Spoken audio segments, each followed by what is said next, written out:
Okay, good afternoon, everyone.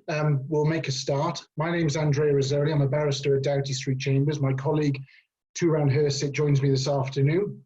We are going to talk to you this afternoon about road traffic accidents, vulnerable road users, and contributory negligence. This is work that both Turan and I do. If you're interested in instructing us, have a look at our profiles on the website. Don't worry too much about having to take notes or reading the slides. We will arrange for the slides to be sent out to all of you. There is a facility in Zoom in the interface to ask questions. If you'd like to do that, we can see those. If there are any questions, we'll see if there are any that we can answer at the end. We are hoping to keep this to about 40 to 50 minutes. And hopefully we won't keep you longer than necessary. So we're going to be talking about the general principles of contributory negligence. We're going to be talking about adult and child pedestrians. We'll look a little at aggregating multiple errors of judgment, such as getting into a vehicle with a drunk driver or being inebriated yourself, not wearing your seatbelt along with it. And we should have time to look at cycle helmets and personal protective equipment, such as high visibility clothing as well. So we'll start with the general principles. That's the 1945 Act, which many of you will be familiar with. The 45 Act introduced a new concept in that it did away with contributory negligence as an absolute or complete defense, although it did take several decades for the courts to realize that. And it's all about the recovery of damages for a claimant who himself in part at fault by reference to what is just and equitable. And those are the most important words in section 1, just and equitable responsibility. Now, what we've seen over the years is a judicial interpretation of the Act, where the wording of it, though almost always quoted in judgments, is substituted with some rather abstract concepts and mixed tests and confusing tests of objectivity and subjectivity. The question is in fact a rather simple one, which is, to what extent should a victim be blamed for not taking care against the possible negligence of another? And a good example of seeing a very early muddying of the waters takes us back to 1949. And we have Davies and Swan Motors here, Lord Justice Bucknell. When one is considering the question of contributory negligence, it is not necessary to show that the negligence constituted a breach of duty to the defendant. It is sufficient to show lack of reasonable care by the plaintiff for his own safety. Now, try considering that sort of wording and concept when you face a counterclaim against your claimant pedestrian. It was the same authority where Lord Justice Denning came up with the pivotal concepts of causative potency and blameworthiness. So we're now looking, by virtue of Lord Denning's judgment, at particular factors and characteristics that will make up that balancing exercise when determining how to apportion negligence. So, for instance, the driver of a car is now said to be in charge of a potentially lethal weapon, a rather famous phrase from the 2004 authority of Eagle and Chambers. So the careless action of the driver should ordinarily attract greater blameworthiness where primary liability is established, and that, in our view, is the starting position. So with only one eye on a road speed limit as an issue of negligence in a claim, that idea of a car being a lethal weapon is going to be amplified where the speed of the car is greater than 30 miles per hour. And the higher courts recognize this, because when you're doing 40 miles per hour, a car is very probably likely to kill any pedestrian that it hits. So for the defendant to carry on at 50 miles per hour, notwithstanding an obvious danger of pedestrians in the road, points to a very considerable degree of blameworthiness on the part of a driver who fails to take reasonable care while driving at speed. So if you have a pedestrian claimant, your starting point will not be and cannot be the same as the scenario that you will have when you have a claimant car driver. They do not start and must not start in the same place in terms of contrib. Depending upon the factual matrix that you face, they may end up in the same place, as we'll see. But contrib for pedestrians will rarely hit 50% or above. That's going to be the exception rather than the rule. So to be frank, if you're talking about blameworthiness in excess of such numbers, you'll almost certainly have a very serious primary liability fight on your hands. So teasing out blameworthiness and responsibility, causative potency, and considering causation, remember, a defendant has always got the burden of having to prove causation that the claimant's behaviour and conduct contributed to the injury sustained. That's always quite interesting when you're dealing with your accident reconstruction experts, because sometimes you might be able to find that extra second or two on the part of the car driver that can wipe out any causative potency on the part of your claimant in terms of contributory negligence. So let's look at the standard of care that's applicable here. Is it objective or is it subjective? Many of you will know of the case of Nettleship and Weston regarding a learner driver. And in that case, the learner driver caused an accident, and by what standard was his driving to be judged? And the standard is that of a driver of normal skill. And that feels patently unfair.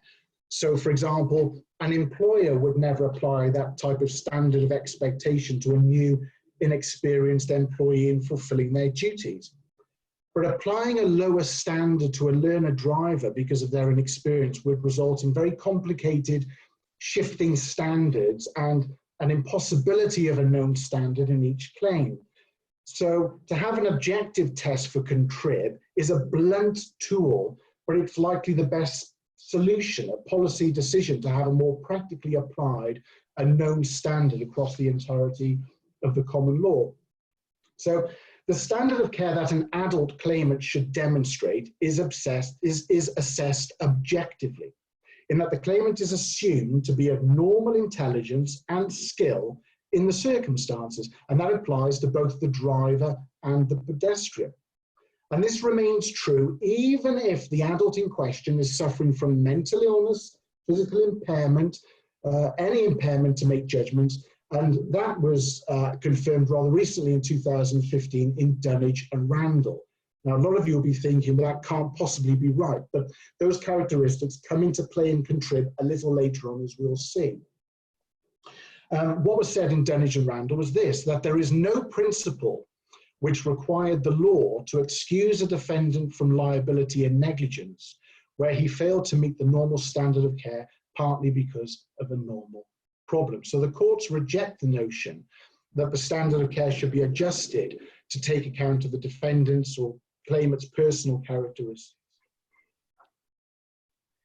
Now, in the case of a child, the standard of care to be expected is modified or adjusted, if you like. So adults appear to have one size that fits all, but children have a shifting standards approach, the one that Nettleship sought to avoid. When we look at this in a bit of detail, we can perhaps see at least why Nettleship is in fact a sensible solution and a likely robust authority. At the same time, we can also see why there's a need to have a shifting standards approach for children, because a 6-year-old child cannot possibly be expected to look after their own safety to the same extent as, say, a 13-year-old or a 10-year-old. So how does that modified standard operate? How is it to be assessed? Is it by reference to objective criteria, with a claimant required only to show that degree of care reasonable in a child of his age, or by reference to subjective assessment of the particular pedestrian child's understanding of road safety?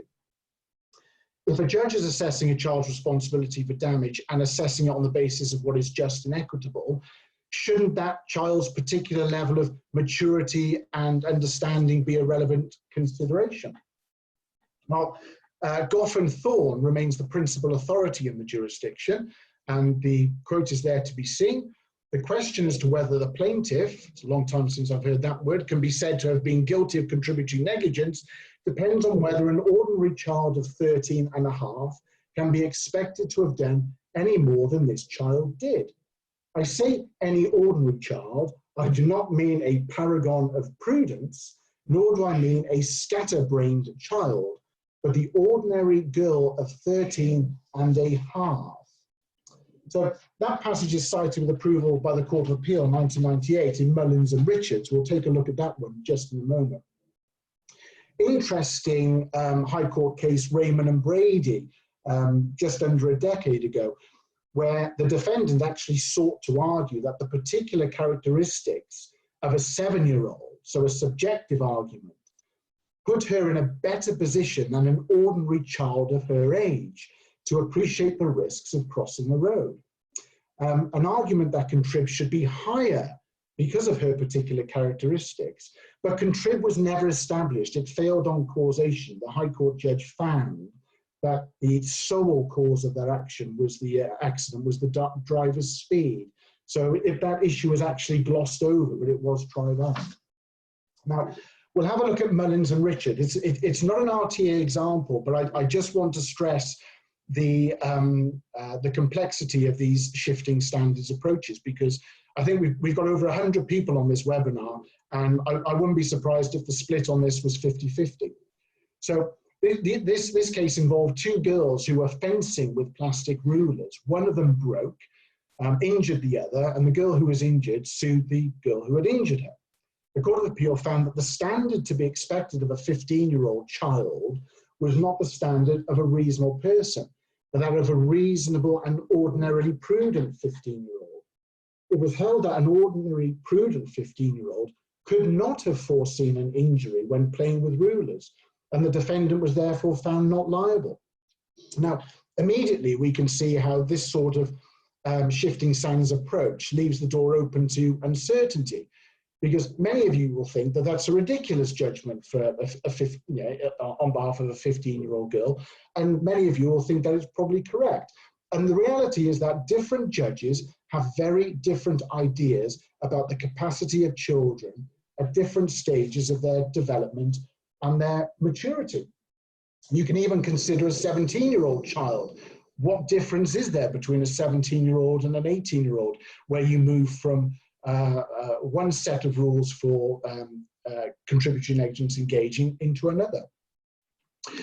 Obviously, too subjective an analysis would open up each case into a very difficult forensic assessment of each individual child's intellect, their maturity, their education on road safety would increase costs, additional length of trials, and a very uncertain system where we wouldn't be able to accurately advise.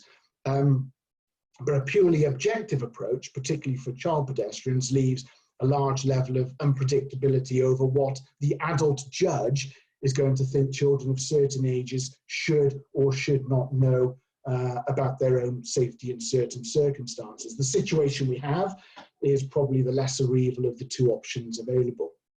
Now, we talked earlier a little bit about mental impairment, for example, and how that fits in. So the position must surely be different if you have certain factual scenarios where, let's say, natural justice might be offended, notwithstanding the ruling Dunnage and Randall. So let's consider this. A person with a mobility impairment such that he or she are unable to run might be contributory negligent for failing to run out of harm's way, as an able-bodied person would, despite being unable to run. Well, these particular sorts of subjective features have to come in play, surely, when assessing the concept of blameworthiness. We're going back to Lord Denning's initial concept. And that helps us square the principle with Dunnage. The practical way to think of blameworthiness is that it's a requirement where one needs to ask if there are subjective traits that would mitigate contributory negligence, or just maybe, even be capable of eradicating it. So we'll have a quick look. I will come back onto this because as a concept it can be a little tricky, but if we look at a pre-act decision of Daly and Liverpool Corporation, this is 1939, so 6 years before the Act. where a very elderly pedestrian was adjudged to not have been contributory negligent, where she did her best to avoid being struck by a car, but she was too slow and immobile to get out of the way in time. Now, of course, if a claimant steps into the road when it is not safe to do so, judged objectively by the relevant standard, so an adult of normal intelligence or skill, or a normal child of that age, then Contrib should apply, and it will apply as per the principle in dunnage. But the inability, for example, to then get out of the way because of some particular subjective characteristic should be relevant to blameworthiness, which then impacts the level of contributory negligence that will attach. So for me as a practitioner working on these sorts of cases, my pragmatic focus is on, one, can Contrib engage here? Can it attach by the objective standard? Which objective standard applies? Once the answer to that is yes, then you're looking for those subjective traits to go into the melting pot of blameworthiness. So you have one eye on blameworthiness, which is an element of common sense, to be frank, litigation experience and feel, and the other eye on the precedent authorities that will be relied upon and used at trial.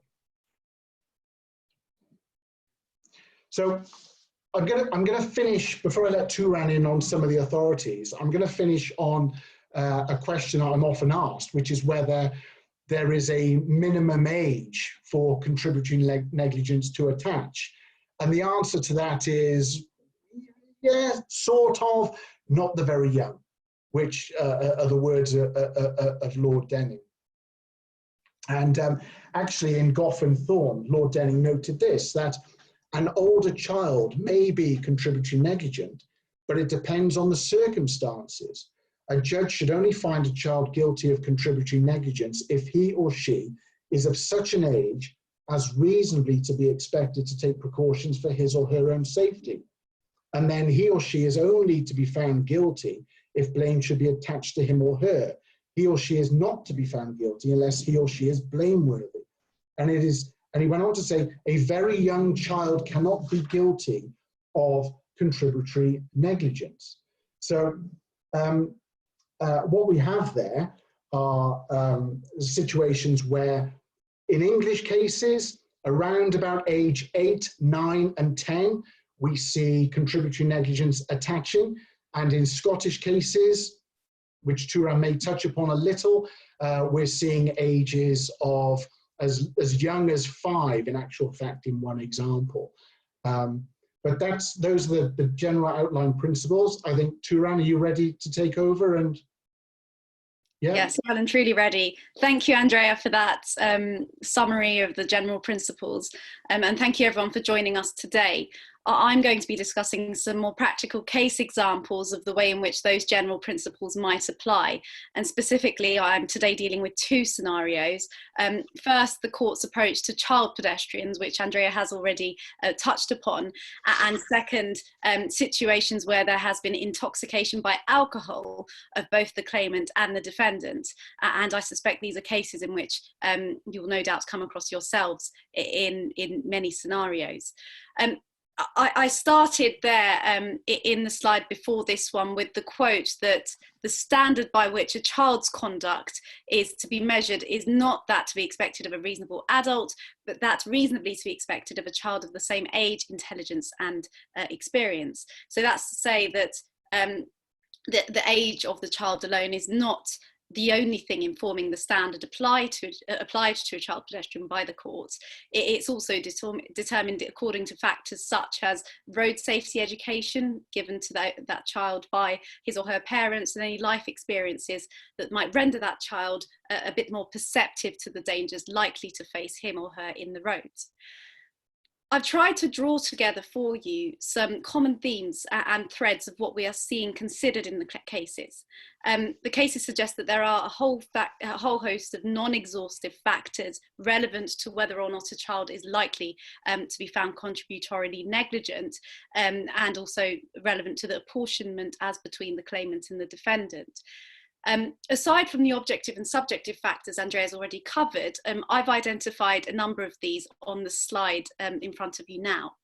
The first is whether there are the setup of the area in which the accident occurred, things like whether there were any blind spots, whether the scene of the accident was close to a school, for example, where one might reasonably expect children to be present. The second is whether there were any other children in the vicinity. I've of course missed out behaviour of a child before the accident, and we'll see in the cases now how often this actually comes up, whether somebody was already behaving in a dangerous manner before the accident occurred.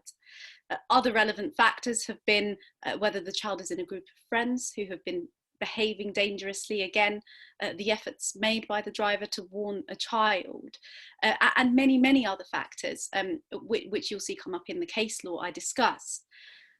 What is clear from all of these cases is that being within the speed limit is not a defence, and this is particularly so in the child pedestrian cases. What is important, however, is whether the speed is appropriate to the circumstances of the road. Let's move now to the biggest cases, the ones that really are key to any letter before claim that you're drafting and any child pedestrian case that you run. The first of those is Honor and Lewis, a 2005 case, and this concerns a 20% reduction in the case of a 12-year-old. In summary, it concerned a 12-year-old who was on his way to school on a road very busy with children. He was hit at 30 miles per hour, and the defendant was considered to be negligent for not keeping a proper lookout, such that he essentially didn't notice the claimant in the road. And the most important thing from this case and from the ones that followed is that there was a list of 15 general factors considered by the court in reaching a conclusion on apportionment of blame. And these are all factors concerning the blameworthiness of the defendant, which Andrea has already discussed. And if you'd like to see those factors, which I'd strongly recommend, they're at paragraph 60 onwards of the judgment. On the next slide, I begin to elaborate those factors, and there are 3 slides you'll see when we send these out, but all of those factors are listed. And they include matters such as the defendant's unobstructed view of the claimant, because the claimant had already crossed 2/3 of the way before being hit, the timing of the incident, the fact that schools were about to start, and the opportunities available to the defendant in preventing this accident. You'd think that in a case like this, 12 actually is quite a high age as far as these cases go, and given that a child of that age is already in secondary school, you'd think they'd have a fairly good understanding of the concept of risk and danger, and yet this is a case in which apportionment was only 20%. So any letter before claim, take yourself to this authority first. The other important point in this authority is that there were 3 comments made by the court specific to children cases. And I have summarised those for you on my next slide, on my previous slide. The first of those comments is that there is a difference between cases in which children run across the road and cases where they simply walk across the road. In general, there's essentially greater opportunity to see a child where they're walking, and therefore greater blameworthiness. Second, there's also a difference between cases where a driver sees a child and slows down and cases where a driver doesn't see a child and slow down before impact. And presumably where a court perceives that somebody ought to be on the lookout, there is again greater blameworthiness attached. And finally, it is relevant if there's evidence indicating that if the defendant had seen a child on the curb, he would have been able to stop in time. And again, greater blameworthiness here.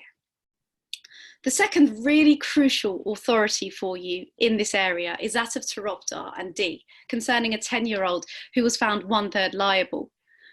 The circumstances are fairly similar. It was a child who ran into a street from behind a bus, hit by a car, and at the time had been playing outside an education centre with his friends. And again here, there were some important comments made by the court. The first of those was that there was a reiteration that it was necessary to evaluate the relative degree of blameworthiness and causative effect. So question was not just one of blameworthiness, but the actual effect that had on the claimant and whether or not those injuries would have been sustained otherwise. Second, the court said that the claimant's actions had to be judged by the standards of a 10-year-old, of course, and that he was old enough to be expected to take precautions for his own safety, but not so old as to have the same approach in a case as one would, for example, to adults or teenagers. And finally, again, there was continued reiteration of the significance of blameworthiness factors. In this case, things like the fact that the defendant was driving in an area he knew well, speed in the context of a residential area, and the fact that the defendant was behind a bus and should have thought that something might be on the other side of that bus. There are a number of cases in this area, and I'm not going to take you through them all. But you should also note the case of AB and Main. I'm not going to take you through this one, but it is an interesting one because it concerns an 8-year-old who's, in terms of emotional maturity and perception of danger, arguably significantly younger in that development process than a 12-year-old. And in that case, there was again 20% Contrib liability. And I'd like also to tell you about the situations where there has been far more than 20%. And there are 3 cases I will alert you to in that regard. The cases in this area have tended to stop at around 75%. So we see, generally speaking, between 20 to 40 to 50% apportionment. Thereafter, we see some very exceptional cases in which this can go up to as much as 75%. And there are 3 cases to which I'll alert you in which that has happened. The first is Foskett and Mystery, concerning a 16-and-a-half-year-old where they ran into an open road and were hit, and where the defendant didn't sound the horn. The second concerns Morales and Eccleston, and this is an 11-year-old, so arguably significantly younger in terms of development. Again, there was 75% here on the basis that a child has essentially run into a road several times to collect a ball, and because he's done it so repetitively, ought to have realised by this stage that something dangerous might happen. And finally, there is the case of Curry and Ehrari, where a 13-year-old was found to be 70% liable on the basis of contributory negligence when he was hit by a near side wing mirror of a truck, and the defendant had failed to brake. What is important about these cases is that there are a number of common threads. So the first is that older children tend to be perceived as having a better understanding of their own well-being, but again, of course, not determinative.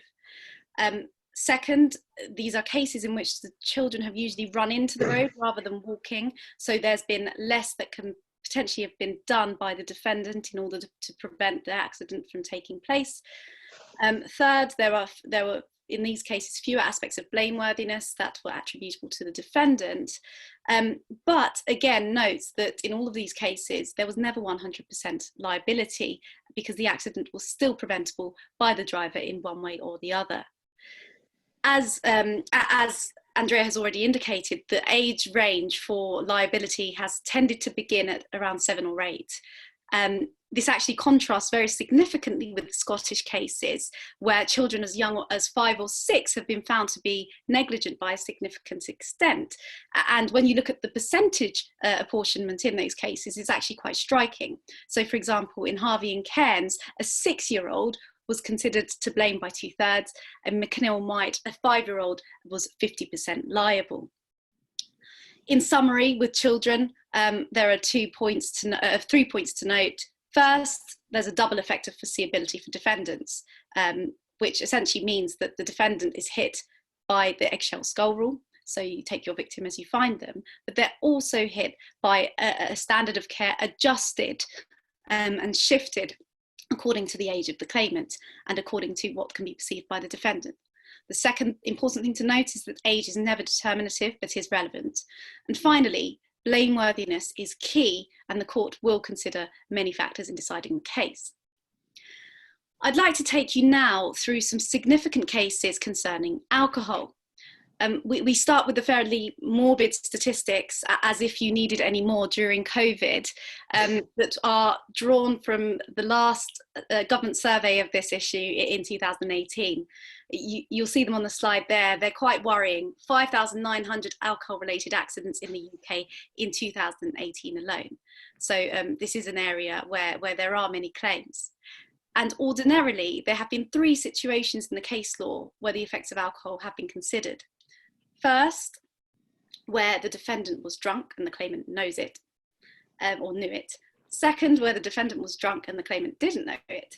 And third, where the claimant was drunk and therefore, and actually as a pedestrian ended up walking in front of the car in question. Taking the first of those, drunk and knew it. The leading case in this area is, of course, that of Owens and Brimmel, with which many of you will be familiar. And this concerned the very 2 wise men who went on a pub crawl and essentially had an accident after then. And the claimant also hadn't been wearing a seatbelt. The court in this case essentially reduced liability on a contributory basis by 20%. So the claimant was found to be 20% liable because he'd accepted to get into the car and, according to the court, must have known that the driver had drunk too much alcohol, considering they'd had something along the lines of 8 or 9 pints of beer before getting into this car. Lo and behold, what a surprise. And modern day applications of this suggest that actually the courts haven't gone much beyond 20%. So the most I've been able to identify in the case law is that they've gone up to about 30% where there have been other factors that have contributed to the circumstances of the case. And a very good application of this in the modern day is in the case of Gleeson and Court. This is a 2007 case. It's really the only barometer we have for these kinds of cases in the modern day. And it concerns a case where the claimant very wisely got into the boot of a car in order to travel with his 5 friends because they couldn't all fit into the same car. And lo and behold, there was quite a tragic accident. In this case, the court was prepared to go up to as much as 30%, but that was because the claimant was not wearing a seatbelt. So the court essentially said, look, instead of having this combined aggregate effect of 20% plus 25%, which is usually the reduction made for not wearing a seatbelt, this isn't really a case in which we consider 45% would be appropriate. Let's look at it in the circumstances of the whole of the case. And the outcome of that was a 30% reduction. The second category of cases is where the defendant has been drunk and the claimant has not known it. And the case law in this area makes abundantly clear that a passenger is not required to question a driver about how much alcohol they've had, but they will be expected to consider whether it's safe to travel in that car. And the court will normally take an objective view and will consider what a reasonable person who was sober would have done had they been the passenger. There's one crucial authority of which you need to be aware in this area, and it's that of Booth and White, which many of you will know in any event. A 2003 case, again, 2 friends getting incredibly drunk in a pub who consumed 10 to 15 pints of lager, and a situation where actually the claimant didn't think to ask his friend about his consumption, though he arguably would have seen it. Interestingly, in that case, there was absolutely no deduction for Contrib because the claimant was so drunk, the court said, that he could not have been able to make a reliable assessment of how drunk his friend was. It's interesting, actually, because they didn't engage with the idea that, well, the claimant, you know, he might have seen before the point of becoming drunk that his friend was drinking the drinks alongside him. The final category of drunkenness cases, if I can call them those, are cases where the claimant was himself or herself drunk and walked into the path of an oncoming car, or put himself or herself in harm's way in their vicinity of with that car. The courts actually have been a lot stricter here. So usually they found that the fact that a claimant the level of contribution, has tended to be higher in cases where this claimant has been outside of the vehicle, so they've been a pedestrian separate to the driver, and where they've been found in harm's way. And there are 2 key cases of which you should be aware here. The first is that of Lightfoot and Go Ahead Group, a 2011 case. This was one where a claimant walked into the path of a bus in a dark country lane, and the reduction made was along the lines of 40%, which is certainly higher than we've already seen in the other categories of alcohol-related cases. And the second case is that of Green and Bannister, and this is a great one to cite if you ever have this this kind of case, because it's probably one of the most one of the only recent ones that we have alongside Lightfoot. And this is a case where somebody essentially put themselves in front of a car, lay in the road while the car was driving, and notwithstanding the clearly very significant effect of that, it was still considered that there was a 40% liability attached to the defendant. So the claimant was found 60% liable, arguably in a dark road where you're driving along an unlit road. You can't possibly be expected to see somebody who's decided to place themselves in that position, and yet the court still did not consider this enough to completely absolve the defendant of liability. Overall, though, tends to be higher. So 40 to 60% we're seeing in these more pedestrian-based cases where the claimant has been has held significant responsibility for placing themselves in harm's way. So that's a quick whiz through the child pedestrian cases and also the alcohol-related cases. I'm going to hand over now back to Andrea, who's going to take you through some PPE-related law and case law. Thank you, Turan. I think we're doing okay on time. Might go through PPE a little quicker. There's no legal requirement for a cyclist to wear a cycle helmet when cycling on a public road. There's likely no expectation that it's going to become a legal requirement anytime soon. There's a quote there from Sheila Gilmore, that's taken from the last parliamentary debate on the issue, and she's effectively saying, look, we want people to be fit, we want people to go out on their bicycles, and we don't need them to be bothered about having to put on all this stuff. It'd be quite interesting to see after COVID, with so many more people out cycling, whether this becomes an issue again, but I suspect not, for the reasons I'm going to take you through. Now, why we thought this was an interesting thing to talk about is that in my experience, some practitioners tend to get quite worried when they're dealing with an acquired brain injury case on behalf of a claimant cyclist who wasn't wearing a helmet at the time of the trauma event. The Highway Code shows, section 59, there it is, wear a cycle helmet, conforms to current regulations, make sure it's the correct size, and make sure that it is securely fastened. So a helmet can protect against the severity of injury in some circumstances, some limited circumstances. It's not onerous to purchase one. They're not expensive. They're not the hundreds of pounds that motorcycle helmets can be. The Highway Code requires you to wear one. Therefore, contributory negligence is going to attach if one is not worn and injury is sustained. In terms of apportionment, that's going to be comparable to Froome and Butcher. So where a defendant succeeds in this argument, the maximum deduction is likely to be 15%, a good deal less severe in terms of the injury that otherwise would have been sustained. It's not really going to be realistic that a crash helmet would have stopped all injury unless what you're dealing with is nothing more than a tiny scalp laceration or a tiny bump in a low velocity type of impact. But we need to talk about causation because this is where defendants get into terrible difficulties.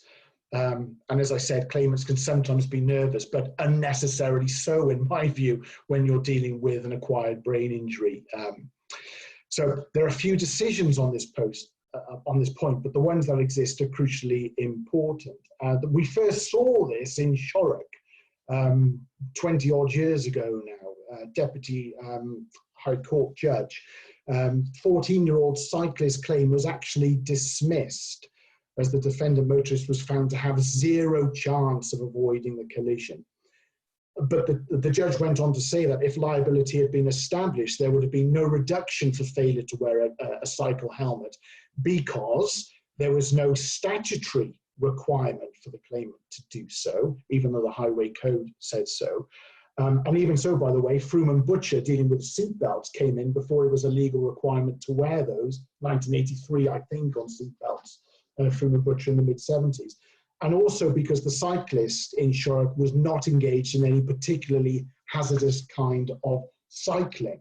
But it is 2009, Smith and Finch, when we get to the really important decision and the problem, the causation problem for defendants with cycle helmets. And we've got a quote there from Mr. Justice Griffiths dealing with the issue of cycle helmets, and it's quite clear from that that the last sentence there, I am satisfied on the balance of probabilities that the cyclist who does not wear a helmet runs the risk of contributing to his or her injuries. But we've got to look at the limitations of the cycle helmet. So in Smith and Finch, we've got a cyclist who's struck by a speeding motorcycle. There's a serious traumatic brain injury. He's held in principle to be at fault in not wearing a helmet, the quote that I've just given you from the authority, but causation failed because the defendant failed to prove that wearing a helmet would have made any difference. And that was despite polarized neurologists in the litigation trying to make something of it. And so there was no reduction. So you're going to want to know, when does a cycle helmet make a difference and when doesn't it? Now, they're not designed to protect against moving motor vehicles. These designs of cycle helmets, they're a balance between protection, functionality, and anyone who has ridden a motorcycle and worn a proper crash helmet, or gone go-karting and worn a proper crash helmet, will know exactly why you can't wear something like that when you're out cycling on a bike. It's nothing but a few inches at most of polystyrene. Gives you restricted movement, visibility, and weight if you were to wear anything heavier or harder. And they're designed to protect from a free fall drop from 1.5 meters onto a flat and curve-shaped anvil at an impact speed of 12.1 miles per hour. So that is what you are looking for. These cycle helmets, the British standards, that the not a legal requirement to wear, but which the Highway Code highly recommends, that should be worn by cyclists. They are no good if you have an impact speed above 12 miles per hour, and that's a combined impact speed. So in any traumatic brain injury case, for example, it's almost hopeless now to argue that cycle helmets should attract contributory negligence, because yes, in principle, it's going to be engaged if you weren't wearing one, but the reality is that you're not going to get home on the causative potency. And I've made a point there on the slide at the bottom that because the Highway Code recommends the standard of helmet, which is quoted there at 12.1 mile per hour in terms of its robustness, a defendant can't argue that a claimant should have been wearing a more stronger, resilient one. And the reason I don't think we're going to see much more of this, either from Parliament or from the courts, is because the empirical data on this isn't particularly great anyway. Department for Transport reports in 2002, they formed no good conclusions on the advantages of wearing cycle helmets. In 2009, the Transport Research Laboratory undertook another comprehensive review of the literature and did not come up with any certain findings at all, and in fact said that it concluded that the effectiveness of helmets could not be established from a literature review alone because of the limitations of it. And Department for Transport statistics are quite useful as well. There's quite a few statistics here. I'll pick one out for you.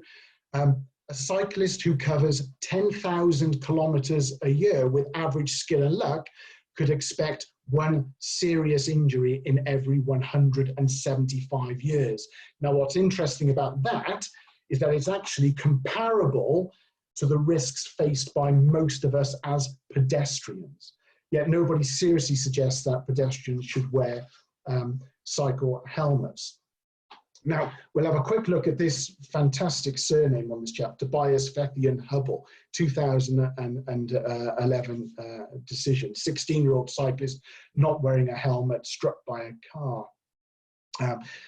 In the judgment there, we can look at a school of thought that thinks the wearing of them gives a false sense of security, that some of the literature establishes that cycle helmets are generally beneficial.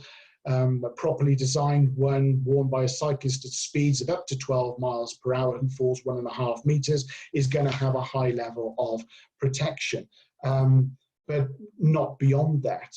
And that case failed again on grounds of causation. It had nothing to do with the not wearing of a cycle helmet. Now, what I can see on the Zoom here is that we've got a couple of questions relating to whether, if we have the same factual matrix for pedestrians, is there a difference in Contrib finding between an adult and a child? And this is a great example of it, actually, this case. In Tobias's case, the manner of his cycling actually attracted contributory negligence of 50%. But because he was a child, because of blameworthiness and responsibility for the damage, it was actually reduced to 1/3. So I hope that's a very practical example and answers the questions that have been posed on the Zoom about the level of difference between adults and children. I think we can talk a little bit quickly about clothing. Again, the Highway Code, paragraph 3 of the Highway Code, help other road users to see, wear or carry something light-coloured, bright, fluorescent, etc. There aren't too many cases on this, but it is going to be a lot easier for causation to be argued by a defendant car driver. They're not stuck with that objective, scientific, empirical data on cycle helmets and the causation problems that causes them. They've only got to say, he was wearing dark clothing, there was no ambient street lighting, I didn't see him until the last very moment. And that gives your dark clothing causative potency. So a few decisions, but there's a couple I've mentioned here. Widowson and Newgate Meat Corporation, claimant wearing dark clothing, walking near a dual carriageway at night time, 50% Contrib because of the dark clothing. Buck and Ainsley, a Scottish case again. The claim failed, but if liability had been established, the Court of Session felt that 70% Contrib would be applicable because the claimant was walking along a rural road in the middle of the night, pitch black and in dark clothing. And so a very high level of Contrib on the clothing. I will say something very briefly, I think we've got a couple of minutes. I will say something very briefly about motorcyclist protective clothing. I'm certainly in my practice beginning to see defendants trying to raise arguments with motorcycle boots, for example, or leather jackets that have a greater tolerance to sliding along gravel. 3 times longer than, say, a denim jacket before you start getting degloving injuries, or trimalleolar fractures to your ankle because you're not wearing motorcycle boots. There are no authorities on this at the moment, but the same principles will apply to cycle helmets. It's appropriate for motorcyclists riding proper big engined machines to be wearing that protective clothing. All of that protective clothing is subject to British standards, European standards, and we're going to see the same level of argument in terms of causation.